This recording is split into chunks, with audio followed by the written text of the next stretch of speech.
В селе Чапаево Хангаласского района установили золотую сваю Малой академии наук. Событие стало официальным стартом строительства. В церемонии принял участие руководитель республики Егор Борисов. Строительство объекта началось в апреле этого года, сразу после получения разрешения. Ввод здания в эксплуатацию планируется в 2019-м. Объект будет трехэтажным. Планируется, что в корпусе будут одновременно учиться 150 детей со всей республики. Конечно, мы в последние годы обратили внимание нашим талантливым детям. Дети, которые в разных уголках республики проявляют себя, и их надо поддержать. И мы должны искать талантливых людей, молодых людей, чтобы все-таки, если мы хотим в Якутии создать условия развития цифровой экономики, прорыва экономического, то мы без кадров решать это не можем.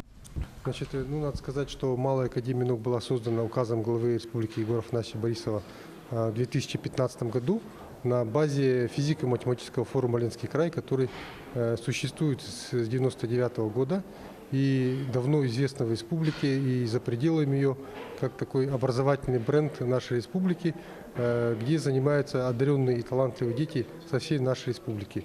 В год у нас занимается порядка 5000 детей, и мы надеемся, что строительство нового учебного лабораторного корпуса даст еще больше возможностей всем талантливым детям нашей республики получать современное образование.